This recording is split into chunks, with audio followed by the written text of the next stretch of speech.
Una desconcertante investigación por asesinato. Todas y cada una de las prometedoras pistas que teníamos se quedaban en nada, y los posibles sospechosos no terminaban de encajar. Un asesino que anda suelto.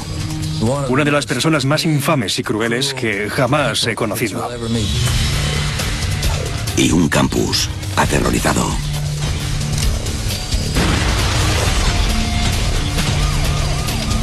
Era abrumador. Aquello no tendría que haber pasado. Nazem 86.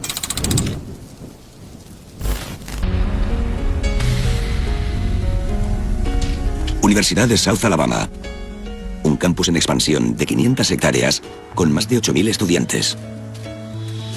Durante el otoño de 1980, la joven Catherine Foster está disfrutando de su primer año en la universidad y viviendo una vida de ensueño.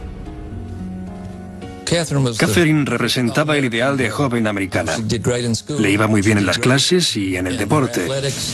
Y pasaba mucho tiempo ayudando a niños desfavorecidos. Tiene un prometedor futuro por delante. Sus padres sabían que le iría muy bien en la Universidad de South Alabama. Esperaba muy buenas notas, un gran trabajo y una brillante trayectoria. Tenían un programa muy bueno de fisioterapia, que era la carrera en la que estaba interesada.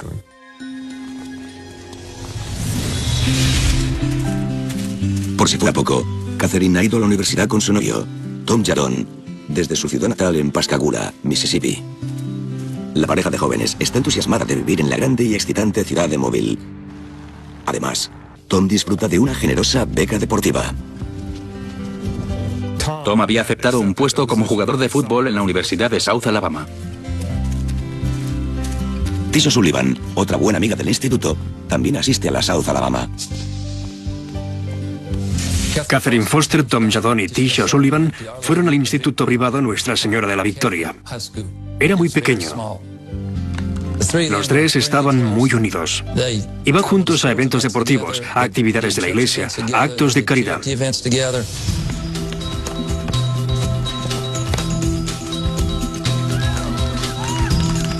Y después del instituto siguieron siendo amigos en su primer año de universidad. Al poco, otra cara familiar se une al grupo. Una brillante deportista de su ciudad natal que conoce a Tom de varios eventos deportivos, llamada Jamie Kellam. Jamie fue una excelente tenista durante la secundaria y recibió varias ofertas de beca de la zona del sureste. Pero en cuanto supo que Catherine, Tom y Tish iban a ir a la Universidad de South Alabama, renunció a las becas e inmediatamente se matriculó en la misma universidad.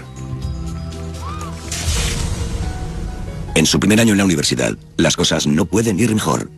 La mañana del jueves del 21 de febrero de 1980, Catherine y Jamie dejan sus libros y salen para encontrarse con Tish e ir a dar una vuelta por la ciudad.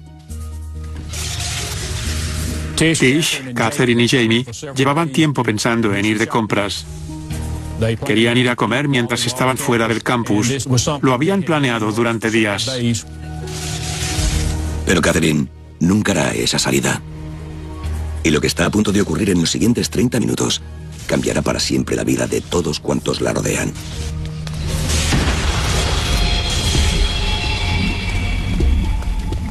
Catherine le dijo a Jamie que se había olvidado algo, su bolso o el talonario, y que lo necesitaba antes de salir de compras, que iba a buscarlo y después se reuniría con ella en su coche en el aparcamiento.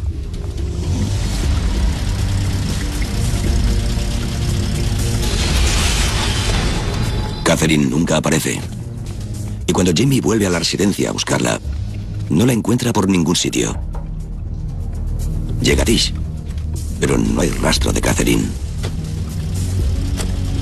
Tish Sullivan y Jamie pensaron que se habría encontrado con Tom, que se habrían ido a la biblioteca a estudiar o a buscar algo para comer. Así que ellas dos se fueron por su cuenta.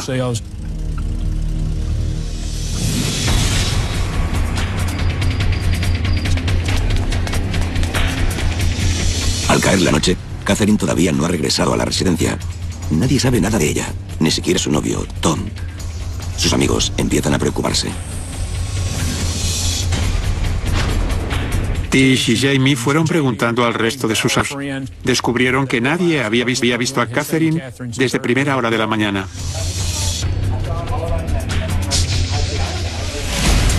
Los amigos de Catherine llaman a su familia en Pascagoula, pero tampoco saben nada de ella. Lo único que pudieron sacar en claro fue que Catherine y su hermano pequeño habían hablado el jueves por la mañana antes de que ella desapareciera. Catherine no mencionó nada fuera de lo normal, solo fue una conversación informal. La familia se puso en contacto con la policía de Mobile a primera hora de la noche del jueves para denunciar la desaparición. Pero la policía no investiga la desaparición de un adulto hasta pasadas 24 horas. La noche transcurre y el paradero de Catherine sigue siendo un completo misterio. El viernes por la tarde habían pasado ya 24 horas, por lo que la policía de Mobile inició la investigación sobre la desaparición de Catherine Foster. Otro día y otra noche se suceden, y el sábado por la mañana, los amigos de Catherine comienzan a asustarse. ¿Y si algo horrible le ha ocurrido? ¿Podría pasarles también a ellos? Decenas de estudiantes se unen a la policía en la búsqueda por todo el campus.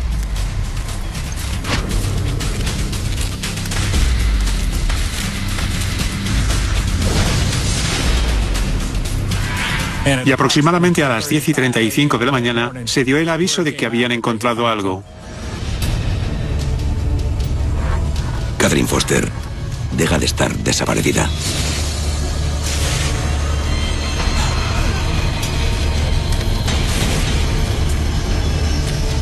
Parecía que la hubieran puesto allí. Su ropa estaba limpia. No había rastro de suciedad. Tampoco signos de violencia. Tenía el pelo extendido a un lado. Se hubiera dicho que se había tumbado sobre las hojas para dormir, a no ser que tenía 2 agujeros de bala en la cabeza.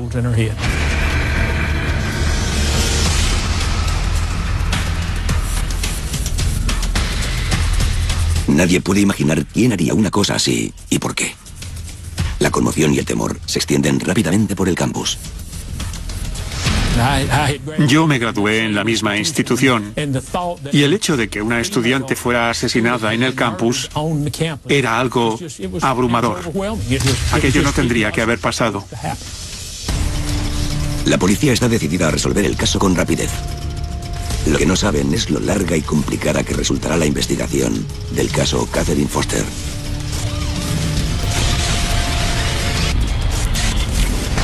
La conmoción impera en la Universidad de South Alabama tras haber hallado el cadáver de Catherine Foster, una estudiante de primer año en las afueras del campus. Había un gran número de personas presentes alrededor de la escena del crimen cuando se encontró el cadáver de Catherine. Estaban los del equipo de búsqueda, a quienes había que interrogar, y muchos amigos de Catherine, que fueron apareciendo a medida que se corrió la voz por el campus que habían encontrado su cuerpo. Mientras la policía acordona la escena del crimen, aparece una estudiante con información crucial. Era una chica que vivía en una residencia cercana a la de Catherine y que padecía crisis asmáticas agudas. Recordaba que a las 2:38 de la madrugada del sábado había sufrido un ataque de asma. Había ido a por el inhalador y al acercarse a la ventana para tomar aire, le pareció oír lo que podían ser 2 petardos o 2 disparos.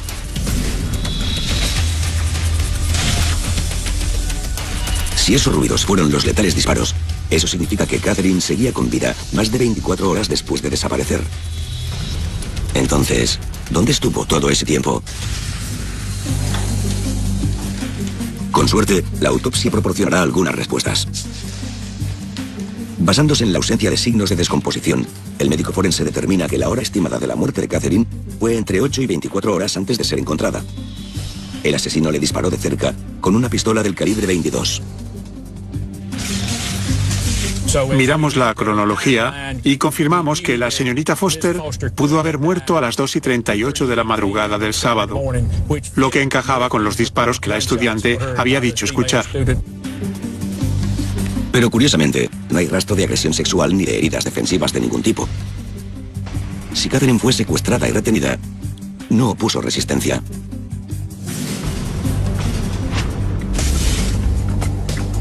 De vuelta en el campus, los investigadores interrogan a decenas de estudiantes, empezando por los amigos más cercanos de Catherine.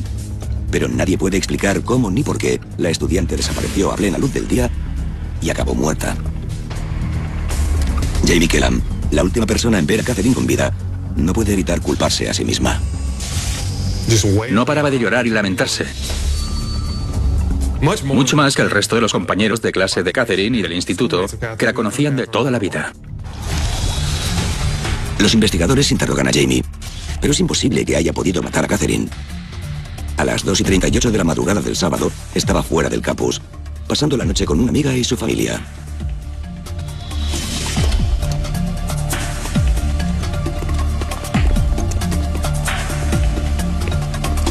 La policía revisa sus expedientes en busca de cualquiera con un historial de secuestro de mujeres. Encuentran a un sospechoso que encaja con el perfil y tiene acceso al campus.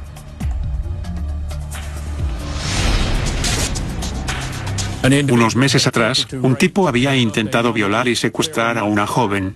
Durante la investigación, descubrimos que había encontrado trabajo en la Universidad de South Alabama, en el departamento de mantenimiento, y debido a sus anteriores acciones, pensamos que merecía la pena considerarlo sospechoso. La policía lo detiene para interrogarlo. Esta persona parecía un sospechoso con todas las de la ley por la oportunidad que le había brindado su trabajo en el campus. Debido a su pasado, pensamos que era el sospechoso perfecto. Pero obtuvimos una información que lo situaba en otro sitio del campus en el momento en el que Catherine desapareció y tenía una coartada.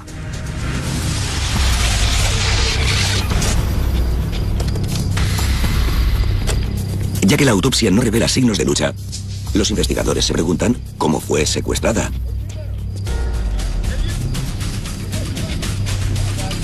El mayor problema en aquel momento era descubrir cómo se la pudieron llevar del campus contra su voluntad. Era el campus de una universidad. Había gente por todas partes, a todas horas, y nadie había escuchado gritos ni nada parecido. Entonces pensamos que podría haber sido un amigo cercano o algún conocido, o bien alguien con autoridad, como por ejemplo un guardia de seguridad o la policía, quien la hubiera hecho marchar voluntariamente.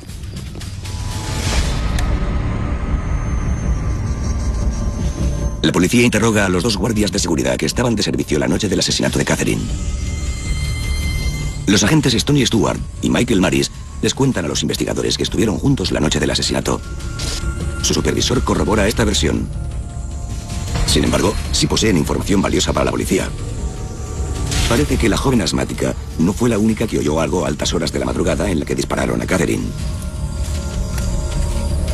Los dos guardias de seguridad que estaban de servicio esa noche nos contaron que sobre las 2:30 de la madrugada, mientras se encontraban en las inmediaciones de las residencias, escucharon 2 petardos o 2 disparos y fueron a comprobar si provenían de las dependencias del cuerpo de entrenamiento de oficiales de reserva. Nos dio la impresión de que situar la muerte de Catherine a las 2:38 de la madrugada del sábado era una estimación factible. Aunque la policía sabe cómo y cuándo fue asesinada Catherine, no tienen ni la más mínima prueba que les ayude a descubrir quién lo hizo. Sin nuevas pistas que la hagan avanzar, la investigación se estanca.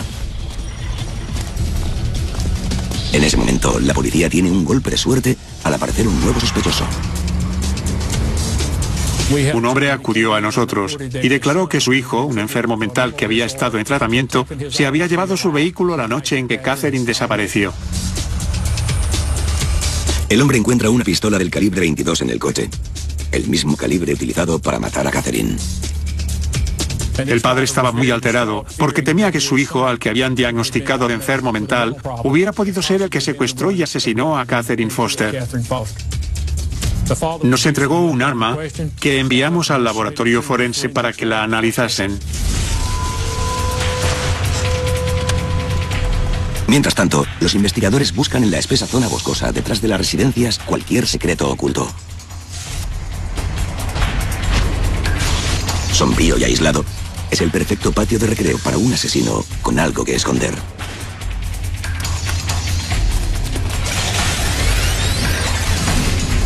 La policía registra el campus por completo en busca de pistas que hayan pasado por alto, pero regresan con las manos vacías, hasta que trasladan la búsqueda de la tierra al agua. Decidimos buscar en el fondo de un estanque de patos, situado al lado de la biblioteca de la universidad. La visibilidad era nula. Era como buscar con los ojos cerrados, aunque los tuvieras abiertos. A los 15 minutos de estar en el agua, descubrí una pistola en el fondo. Fue un momento muy excitante, primero por encontrarla y luego por la posibilidad de que se hubiese usado en un caso de asesinato. Fue un gran acicate.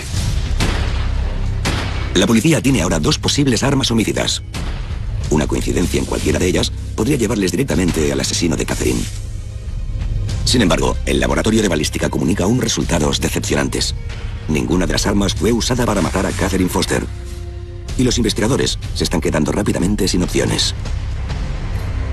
La mayoría de nosotros nos sentimos muy frustrados, porque parecía que todas y cada una de las oportunidades y todas y cada una de las prometedoras pistas que teníamos se quedaban en nada, y los posibles sospechosos no terminaban de encajar, porque tenían coartadas y podían justificar dónde estaban en el momento, así que la investigación resultaba bastante frustrante. Un asesinato sin resolver. Un asesino que anda suelto. Un campus aterrorizado. Pero justo cuando el caso amenaza con estancarse, ocurre otra misteriosa muerte que lo llevará en una nueva e inquietante dirección.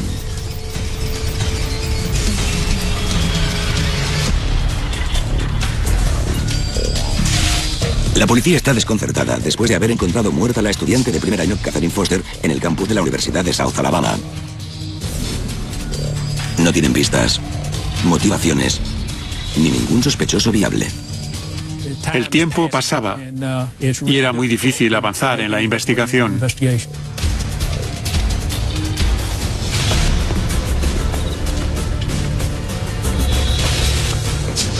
Y hay más casos que requieren su atención. La policía acude a una residencia cercana al campus, donde un hombre ha aparecido muerto por una aparente sobredosis de somníferos.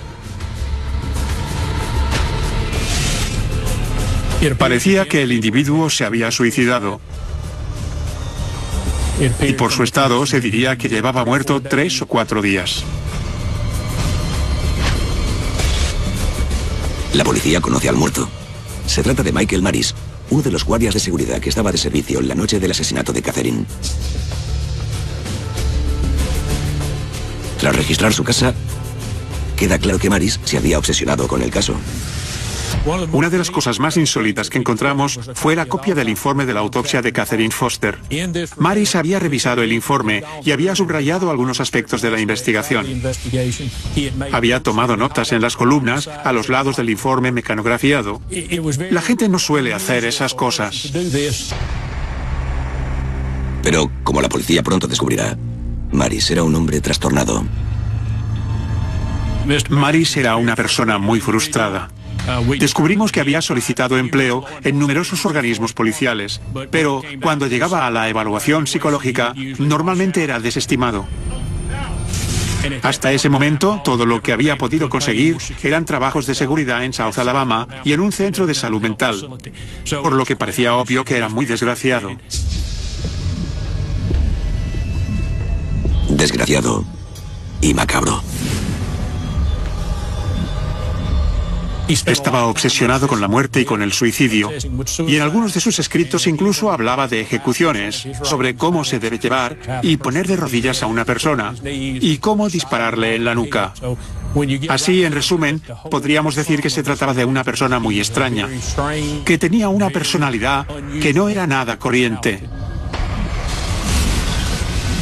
La policía continúa registrando la casa, y en el desván sobre el garaje hacen un descubrimiento escalofriante.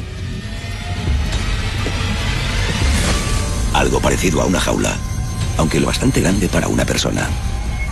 Por supuesto, al principio pensamos que allí pudo ser donde Catherine Foster estuvo retenida.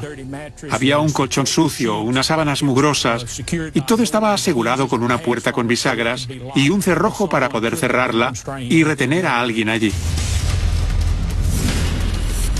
¿Han encontrado los investigadores al asesino? ¿Podría Michael Maris haberse escabullido durante su turno para matar a Catherine después de tenerla retenida? Pensamos que el tipo de perfil encajaba. Todo parecía indicarnos que sería un posible sospechoso. Los detectives observan detenidamente los registros laborales de Maris durante la semana del asesinato de Catherine. Y de pronto, el sospechoso perfecto ya no lo es tanto. Cuando empezamos a analizar el tiempo que estuvo Catherine desaparecida desde el jueves al sábado, pudimos determinar que Maris estuvo trabajando. No faltó ninguno de sus turnos. La señorita Foster no mostraba signos de haber sido encerrada o retenida. Y pensamos que si este hubiera sido el caso, si hubiera estado retenida en algún lado, debería haber presentado signos de resistencia. Entonces, ¿por qué tiene el guardia de seguridad una jaula en su casa? Descubrimos que el espacio encima del garaje estaba destinado para recluir al abuelo del señor Maris, que padecía demencia senil. Al parecer le encerraban literalmente en esa zona y cerraban la puerta para evitar que deambulara por el vecindario. Los detectives descartan oficialmente a Maris como sospechoso en el caso. Y la investigación vuelve al punto de partida. El caso había avanzado muy lentamente y se estaba estancando.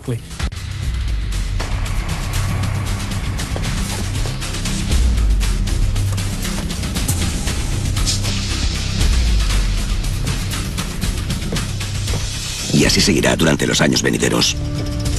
Un asesinato sin resolver en el campus universitario. Hasta 2 décadas después, no saldrá a la luz un secreto que dará finalmente una vuelta de tuerca al caso.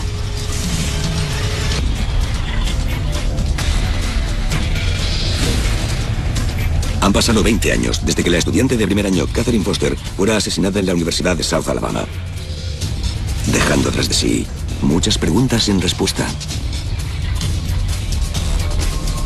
Se le dio mucha publicidad. Fue un caso famoso en la comunidad de Mobile. En 1993, una reportera de noticias de televisión se interesa por el crimen sin resolver y comienza a investigar el caso por su cuenta. Sus reportajes se emiten en los estados de Alabama y Mississippi. El renovado interés en el caso es el detonante para una sorprendente llamada a la policía de Mobile por parte de un agente de la ciudad natal de la víctima, Pascagoula, Mississippi. Recibí una llamada de la policía de Pascagoula. Me dijeron que tenían a una persona en la comisaría con información sobre uno de los asesinatos sin resolver, el de Catherine Foster. El agente Morgan está ansioso por escuchar lo que el nuevo informante tiene que decir. Me dirigí a Pascagoula para hablar con el testigo, Ricky Charlton, quien me contó que una mujer de su grupo de Alcohólicos Anónimos le había confesado haber matado a una chica en el campus de South Alabama.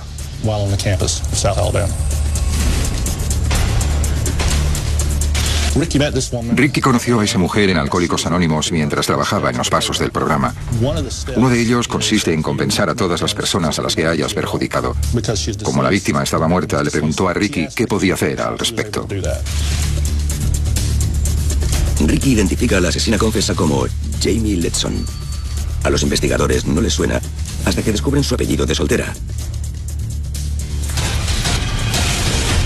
Jamie Letson resultó ser Jamie Kellam. Se había casado y divorciado, pero seguía usando el apellido de su exmarido. Resulta que Jamie fue la última persona en ver a Catherine con vida. Al principio de la investigación se consideró a Jamie sospechosa. Sin embargo, tenía una coartada para la que se creía la hora de la muerte de Catherine.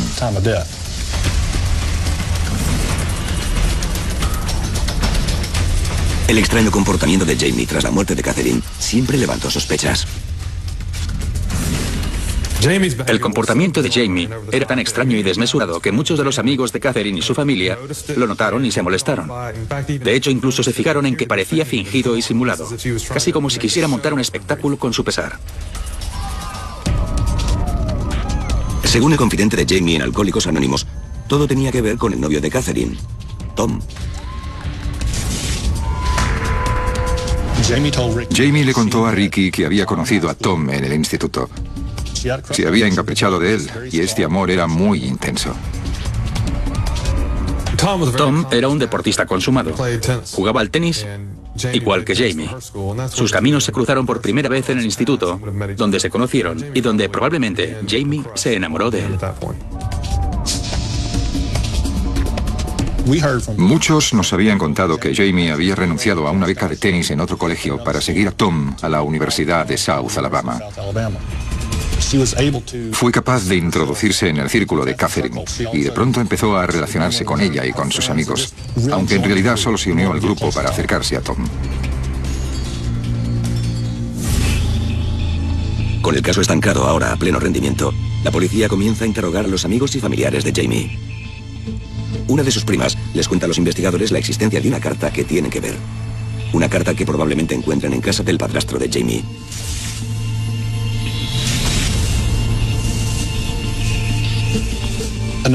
Otro investigador y yo fuimos hasta Pascagoula para hablar con el padrastro sobre esa carta. Nos preguntó si nos referíamos a la carta y nos invitó a que la viéramos personalmente. Nos llevó a su taller, donde tenía una taquilla como la que habría en cualquier escuela, colegio o instituto. La abrió, sacó su cuaderno y me lo dio. Lo abrí, empecé a revisarlo y vi la nota manuscrita. La leí y vi que empezaba con: querida Catherine, soy yo, Jamie, la que te quitó la vida. Tras décadas de frustración, la policía ha encontrado lo que parece ser una confesión. Estaba tan entusiasmado que la cerré. Ni siquiera leí nada más y se la di a mi compañero. Ya teníamos lo que queríamos. Pero más de 20 años tras el asesinato de Catherine, después de que Jamie haya sido descartada como asesina, el caso no está ni mucho menos cerrado. Sé que todos debéis pensar que soy una persona horrible, horrible. ¿Cómo pude hacer algo así? Era una buena chica y era amiga mía. Tras 22 años, la policía de Alabama ha reabierto la investigación del asesinato de Catherine Foster. El investigador principal, Mike Morgan, ha encontrado una carta de la amiga de la Universidad de Catherine, Jamie, en la que confiesa su asesinato debido a su obsesión con el novio de Catherine. Al parecer, la obsesión que Jamie sentía por Tom la sobrepasaba. Descubrimos que había mentido a su familia diciendo que Tom era su novio. Había robado fotografías de Tom y estaba fingiendo delante de todo el mundo que era su novio, que estaban viviendo juntos. Nada de eso era cierto. Todo era mentira.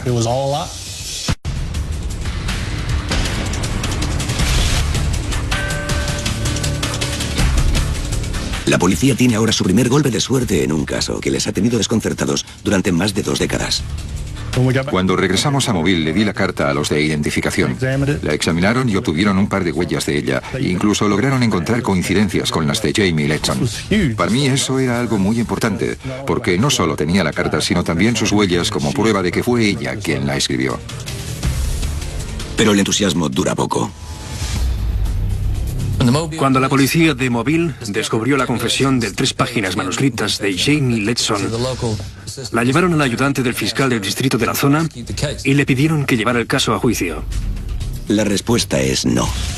Según la hora de la muerte de Catherine, dictaminada por el médico forense, no es posible que Jamie sea la asesina. La ayudante del fiscal de distrito le dijo a la policía que no solo estaba la polémica por la hora de la muerte, sino que Jamie Letson tenía una coartada para las 24 horas siguientes a la desaparición de Catherine. Así que era probable que eso invalidara la confesión y no se pudiera ganar el caso. Catherine fue encontrada alrededor de las 10:30 de la mañana de un sábado. El médico forense dictaminó que fue asesinada entre 8 y 24 horas antes, tiempo en el que Jamie tiene una coartada perfecta. Nada tiene sentido.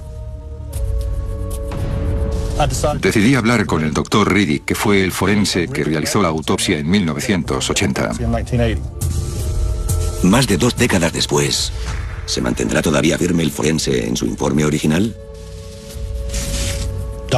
El doctor Riddick me dijo que se había investigado mucho sobre la estimación de la hora de la muerte, que había muchos estudios y que en ese momento se sabía de la existencia de muchos factores que influían en la rápida descomposición, y declaró que era muy probable que hubiese cometido un error en su estimación en 1980.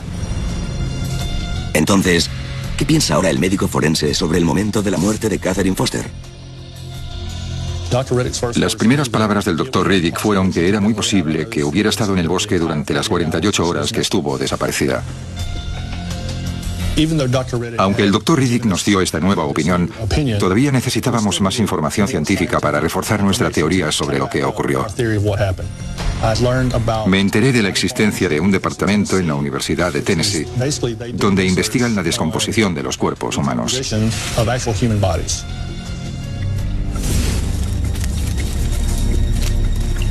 Los investigadores de Mobile visitan la granja de cuerpos para tratar de averiguar si los expertos pueden confirmar su teoría. Salimos de las instalaciones y caminamos hacia el bosque, donde literalmente había cuerpos a ambos lados del camino. Acuden a la doctora Lee Jans, antropóloga forense, para descubrir si un cadáver bien conservado como el de Catherine Foster pudo haber estado muerto más de 24 horas. Durante nuestro encuentro, la doctora Jans tenía 2 cadáveres que había dejado a la intemperie durante casi 48 horas. Uno durante 69 horas, muy parecido a las 48 horas que sospechábamos que Catherine pasó en el bosque. Ella apuntó que la temperatura en Tennessee era más o menos la misma que en Mobile en 1980. Increíblemente, los cadáveres muestran pocos signos de descomposición. ¿Pero qué ocurre con la actividad de los insectos? Le pregunté si era normal ver larvas o huevos de mosca en el cadáver tras 48 horas. Entonces nos llevó a estos 2 cadáveres. Los examinamos y vimos que ambos no tenían huevos de mosca ni larvas.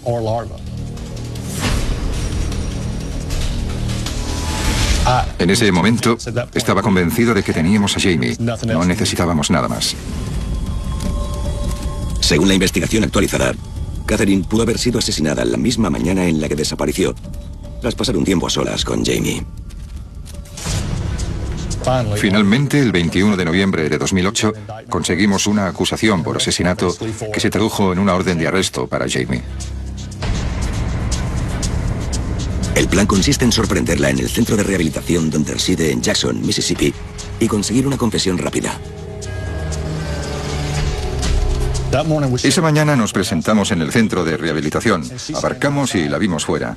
En cuanto bajamos del coche empezó a gritar: soy yo, Jamie, habéis venido a buscarme. ¿Cómo es posible que lo sepa? Resultó que una de nuestras secretarias que hacía las reservas de hotel para nosotros había llamado al centro de rehabilitación y preguntado al director por el hotel más cercano. Cuando el director terminó de hablar con ella, le preguntó a los residentes del centro por qué venían detectives de Mobile a las instalaciones. De pronto, Jamie se da cuenta de que su pasado la ha alcanzado. Anuló el factor sorpresa, porque dispuso de 24 horas para preparar lo que iba a decir antes de que llegásemos.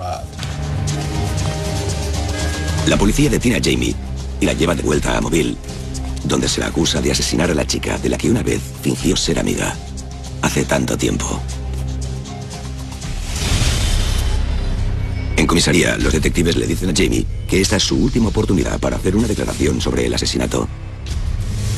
Sé que todos debéis pensar que soy una persona horrible, horrible. ¿Cómo pude hacer algo así? Era una buena chica y era amiga mía. Y dijo que sí, que quería contarnos lo que ocurrió. Jamie nos dijo que tenía la esperanza de separar a Catherine y Tom. Me había obsesionado con ese chico, Tom. Estaba obsesionada con él incluso cuando estaba en el instituto, en bachillerato. Así que un día le robó la pistola a su abuela y esperó la oportunidad para quitar a Catherine de en medio. Ese fatídico día, Jamie le dijo a Catherine que necesitaba encontrar cierta planta para una clase a la que asistía y atrajo a su desafortunada víctima al bosque. Catherine no imaginaba lo que Jamie había planeado. Salimos de casa y ella dejó los libros allí. Subimos al coche. Condujimos. Paramos y le dije, vamos a salir a ver lo que hay ahí detrás. Y ella vino conmigo. Caminaba detrás de Catherine. Sacó el revólver del bolso. Y le disparé. Le disparó en la nuca. Jamie dijo que cuando lo hizo, Catherine se giró, la miró y se quedó de pie durante 1 o 2 minutos hasta que finalmente se desplomó. Recuerdo que todo pasó como a cámara lenta. Oía un bramido en mi cabeza cuando le disparé. Catherine todavía hacía ruidos. Todavía seguía con vida. Jamie dijo que le disparó en la cabeza una segunda vez.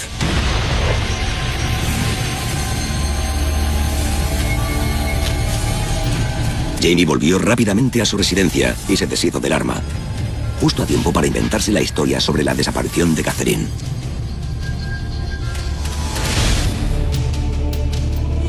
De alguna manera, consiguió salir airosa del asesinato y volver a tiempo para ir de compras sin levantar las sospechas de nadie. Gracias a su confesión, los investigadores creen que el caso es pan comido. 30 años después del asesinato, el caso va a juicio. Increíblemente, Jamie se declara no culpable, asegurando que se inventó su confesión y acusando al guardia de seguridad fallecido. Sin embargo, nadie cree su defensa. El jurado delibera durante menos de un día antes de encontrar a Jamie Kellam Letson culpable de asesinato en primer grado. Es condenada a cadena perpetua. Jamie Letson era una de las personas más infames y crueles que jamás he conocido.